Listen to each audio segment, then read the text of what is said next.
పెద్దలందరికీ నమస్తే, పిల్లలందరికీ హాయ్. ఎలా ఉన్నారండి? అందరూ బాగున్నారా? మేము చాలా బాగున్నాం. మీరు కూడా చాలా చాలా బాగున్నారని ఆశిస్తున్నాను. ఈరోజు వీడియో అయితే పండగ కదండి, కొంచెం ఎక్కువ మోతాదులో కదండి, కొద్ది కొద్దిగా స్వీట్స్ చేస్తున్నాను. ఈరోజు బూందీ మిఠాయి చేస్తామన్నమాట. అది వీడియో మీతో షేర్ చేస్తానండి. ఎవరికైనా కావాలంటే పండగకి హ్యాపీగా రెసిపీ అనేది చేసుకోవచ్చు అనమాట. బూందీ మిఠాయి అనుకుంటే అదేదో పెద్ద ప్రాసనం అనుకోమాకండి, చాలా సింపుల్గా చేసుకోవచ్చు. లేట్ చేయకుండా వీడియో చూసేయండి. ఇక్కడ నేను కొంచెమే చేస్తున్నానండి, చూస్తున్నారు కదా. ఒక కప్పు కొలతగా మీరు ఏదైనా తీసుకోవచ్చు. ఇక్కడ నేను ఒక కప్పు శనగపిండి తీసుకున్నాను. అలాగే ఒక పావు కప్పు బియ్యపిండి అండి. సరిపడినన్ని నీళ్లు పోసుకుని చక్కగా ఉండలు లేకుండా మంచిగా పిండి అనేది కలుపుకోవాలి. ముందు పొడిపిండి మంచిగా ఇలా కలిపేసుకుంటే ఉండలు లేకుండా ఉంటాయండి. తగినన్ని కొద్దిగా నీళ్లు కలుపుకుంటూ ఉండలు లేకుండా, అలాగే మరీ గట్టిగా లేకుండా మరీ పలుచగా లేకుండా. గట్టిగా ఉంటేనేమో మనకి ముద్దలాగా లోపల పచ్చి పచ్చిగా ఉంటుందండి, సరిగ్గా గుల్లగా ఉండవు. అదే మరీ లూజ్ అయితేనేమో మొత్తం అంతా బూందీ అంతా ఒకటే దగ్గర పడి మనకి షేప్ కరెక్ట్గా రాదు, బూందీ షేపు. ఇట్లా గట్టిగా కలుపుకున్నాకండి ఒకసారి కొంచెం మనం ఇలా చేత్తో కాకుండా ఇలా కలిపేసుకుంటే, చేత్తో కలుపుకున్నప్పుడు మనం చేత్తో అనుకుంటూ కలుపుకుంటాం అనుకోండి. లేదంటే పిండి ఒకసారి జల్లి చేసుకున్నా అసలు ఉండలు అనేవి రావు. కొంచెం కొంచెం కలుపుకొని నీళ్ళు పిండి అనేది కలుపుకోవాలండి. ఇక్కడ మీరు కావాలి అనుకుంటే ఫుడ్ కలర్ యాడ్ చేసుకోవచ్చు. నేనైతే ఇప్పుడు వేయనండి. ఇక్కడ పిండి అనేది మనకి ఇట్లా ఉండాలండి. ఒకసారి ఇక్కడ చూస్తే మీకు అర్థమవుతుంది.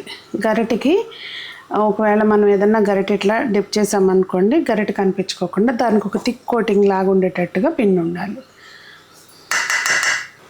ఆయిల్ బాగా కాగిన తర్వాతే మనం బూందీ అనేది వేసుకోవాలండి. ఇట్లా మనం ఒక బెజ్జాల గరిటె తీసుకుని ఆ గరిటెలోకి కొద్దిగా పిండి వేసుకుని కొంచెం కొంచెంగా మాత్రమే బూందీని ఇట్లా దూసుకోవాలన్నమాట. కొంచెం మనం ఇలా ట్యాప్ చేసుకుంటూ ఉంటే బూందీ పడుతుంది.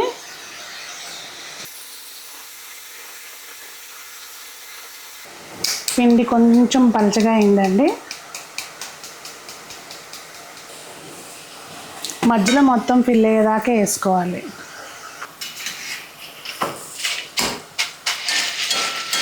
బూందీకి మనం కొంచెం ఇట్లా వెడల్పుగా ఉన్నది పెట్టుకుంటేనే బాగుంటుందండి. నూనె అనేది ఉడక ఆగిపోయిన తర్వాత మనం బూందీని తీసేసుకోవచ్చండి. మరీ క్రిస్పీగా అవ్వవసరం లేదు, అలా అని చెప్పి మరీ మెత్తగా ఉండకూడదు. ఉడక ఆగిన తర్వాత తీసుకోవాలి. మళ్ళీ రెండో వాయి వేసుకున్నప్పుడు గరిటెకి ఇట్లా వెనక వైపున శుభ్రంగా తుడుచుకొని అప్పుడు వేసుకోవాలండి.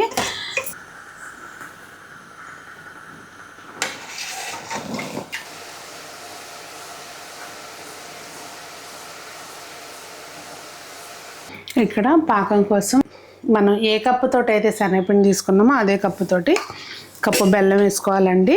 అలాగే కొంచెం వాటర్ వేసుకుని కొంచెం బెల్లం కరిగిన తర్వాత ఒకసారి వడకట్టేసుకుని అప్పుడు పాకానికి పెట్టుకోవాలండి.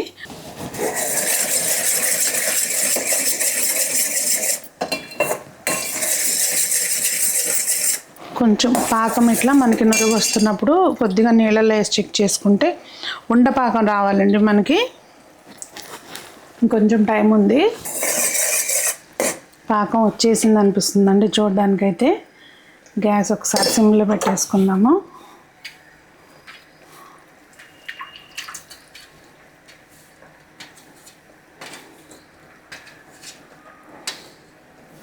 కొంచెం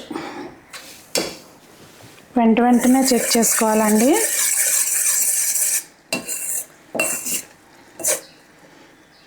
మీకు బాగా గట్టిగా కావాలి అనుకుంటే కరకరలాడేది కొంచెం పాకం ముదురు పాకం రానివ్వాలి. ఒక మాదిరిగా అనుకుంటే వండొస్తే సరిపోతుందండి. ఇదిగోండి చూసారా, చక్కగా ఇట్లా ఉండ ఇరిగే అంత పాకం అవసరం లేదు. ఇట్లా ఈ లోపల కూడా మనకి ఇంకా ఉడికే ప్రాసెస్లోనే ఉంది కనుక గ్యాస్ ఆపలేదు కనుక ఇంకా కొంచెం గట్టిపడుతుంది.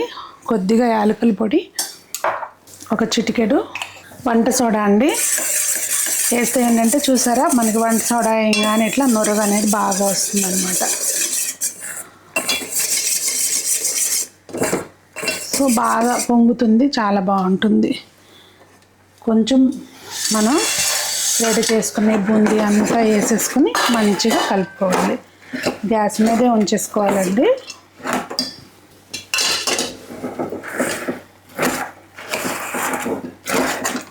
మొత్తం పాకం అంతా కూడా మంచిగా కలిసేటట్టుగా మనం గ్యాస్ మీదే ఉంచి కలుపుకోవాలి. లేదంటే ఏమవుతుందంటే మొత్తం మనకి చేతమ్మటే గట్టిపడిపోతుంది అనమాట, అచ్చు పోసుకోవడానికి రాదు.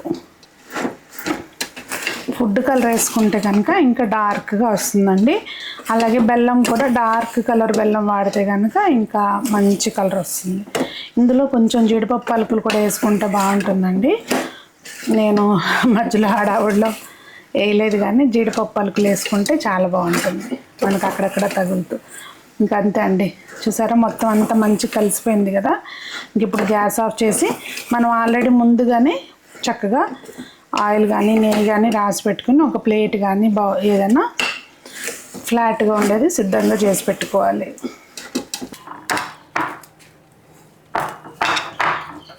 మీద ఉండగానే కొంచెం సమానంగా గట్టిగా నొక్కుకోవాలండి. అలాగే మనకి ఏ షేప్లో కావాలనుకుంటున్నామో ఆ షేప్లో కట్ చేసుకోవాలి.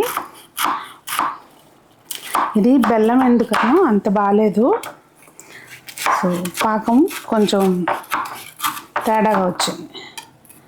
సో ఇది మనకు కరెక్ట్గా షేపులు అయితే రావు కానండి, పర్ఫెక్ట్గా తినడానికైతే మాత్రం బాగుంటుంది. ఇదిగోండి ఇట్లా బెల్లం వచ్చు, బూందీ మిఠాయి అనుకోండి. రోజు అయితే బాగుందండి.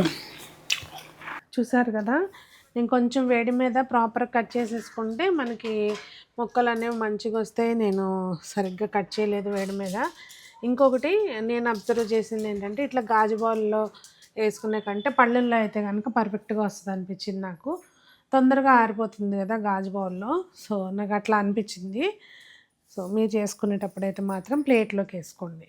చూసారు కదండి, అది చాలా సింపుల్గా చేసుకోవచ్చు. చక్కగా పిల్లలకి ఎప్పుడైనా కావాలంటే అప్పటికప్పుడు కొంచెం ఒక గ్లాస్ పిండి కలుపుకొని చక్కగా చేసుకోవచ్చు. ఎలా ఉంది రెసిపీ అనేది కామెంట్ చేయండి. చేసినాక మీ ఇంట్లో ఏమన్నారో కూడా తెలియచేయండి. అందరూ బాగుండాలి, అందులో మనం ఉండాలి అని కోరుకుంటూ మీ సునీత.